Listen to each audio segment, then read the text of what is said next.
Now, Scott Pruitt is the new head of the Environmental Protection Agency. And look, here I always kind of figured that he was a shill of the fossil fuel industry.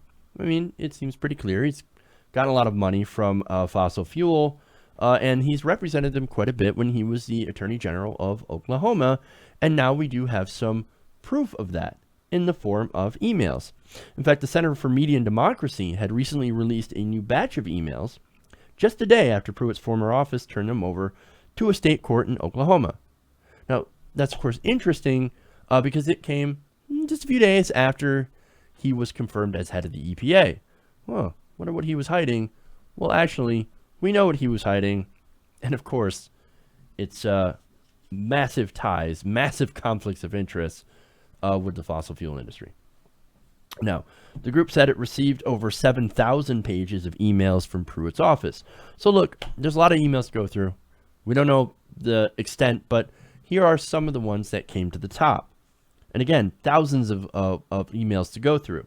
Now, some of them show coordination between Pruitt and some of the oil and gas companies, not only inside of Oklahoma, but also with the conservative groups, different conservative groups, and the Koch brothers network. Now, one of the most frequent emailers is Devon Energy.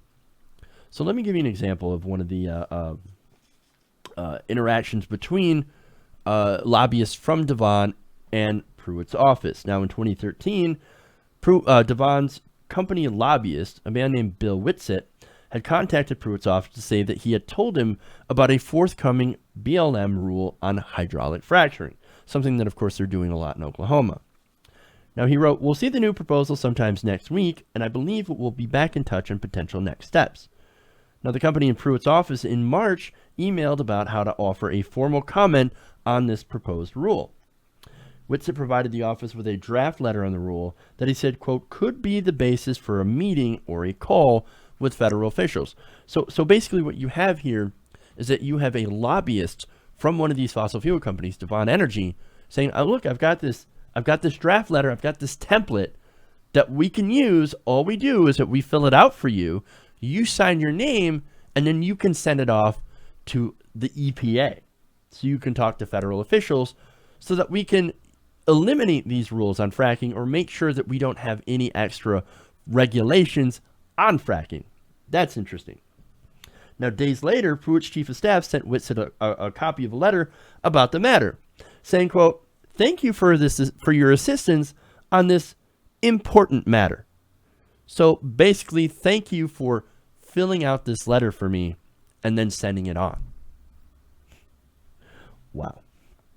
Now, again, this is while Pruitt was the Attorney General of Oklahoma. He was actually supposed to be representing the best interests of people in Oklahoma. Now, I don't know if you know about this, but again, they've been doing a lot of fracking in Oklahoma. They've been having a lot of earthquakes, and they've been having a lot of people who end up with their water poisoned thanks to fracking. But here's Pruitt representing the oil companies, the natural gas companies. So this is what we have here. Now, again, what he did wasn't illegal by any means, still super shady and still wrong, in my opinion. Now, here's another email chain.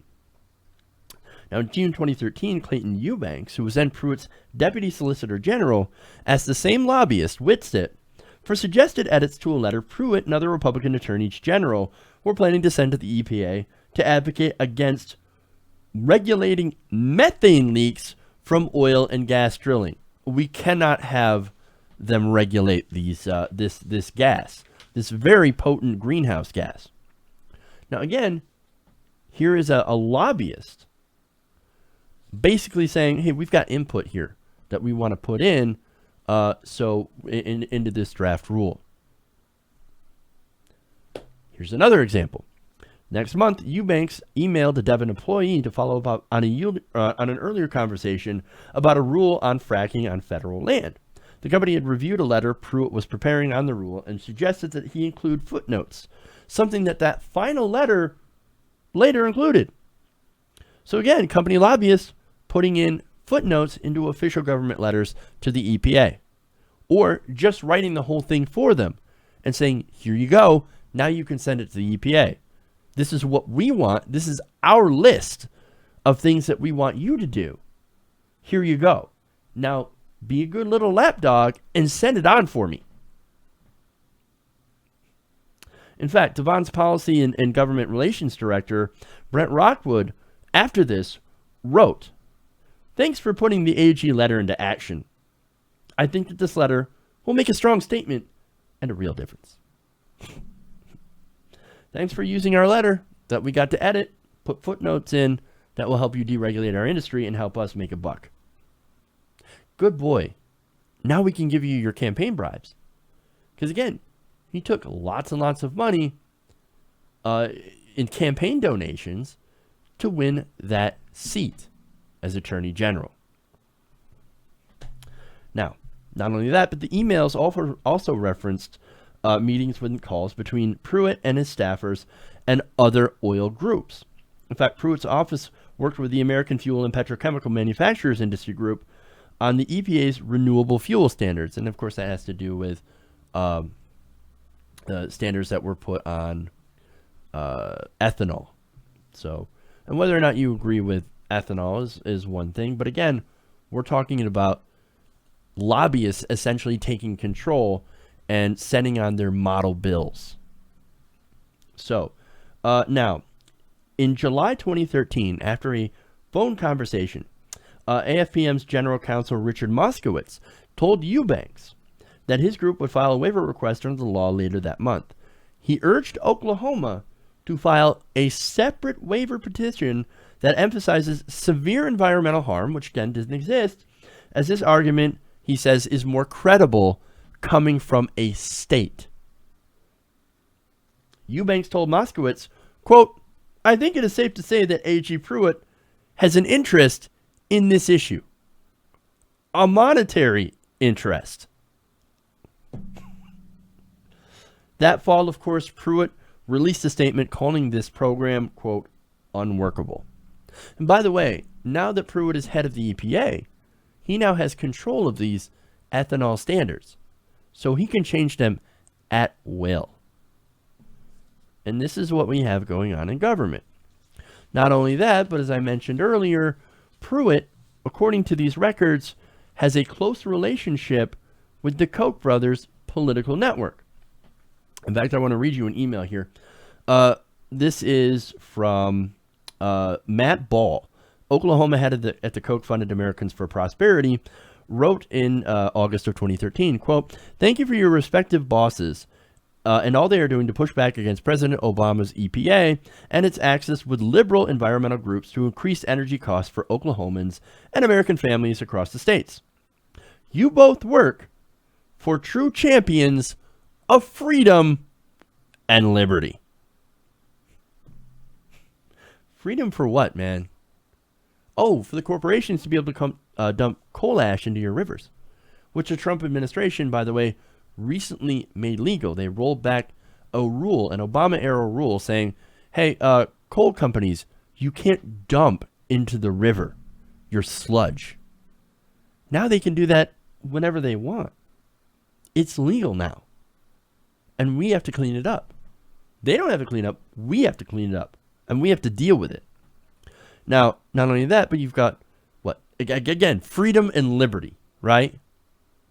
Well, what's the liberty part? What's the liberty for these corporations to pollute the air and the water? That's what it is. Look, this whole thing isn't about reducing energy costs, as they would like to tell you. No, what this is about getting an extra buck by being able to pollute without the government, without the EPA getting in the way. These are the people that supported Scott Pruitt. And Scott Pruitt, again, now runs the EPA. And that's not even the half of it, man. Ball frequently coordinated with Pruitt's office on things like messaging, according to the records. For example, in advance of an event his group hosted, he had worked with Pruitt's aides to craft different talking points for the attorney's general presentation. Again, this is a Koch brothers lobbyist that is essentially drafting talking points for a sitting attorney general. these oil companies were running the state of Oklahoma, or at least running the Attorney General's office. And now they're running the EPA. And what they would do is, again, draft policy papers that would, and different letters, and all Pruitt would have to do is sign his name and send them out as a representative of the state of Oklahoma. He wasn't representing Oklahoma. I think we all know that by now. He was representing the oil companies. And again, now this guy's running the EPA. Do you think he's actually going to represent the environment? You think he's going to protect the environment? It is the Environmental Protection Agency. They're not going to do much protecting. Let me tell you that. They're going to protect the oil companies because that's who paid these guys. That's who paid Scott Pruitt. He's bought, man.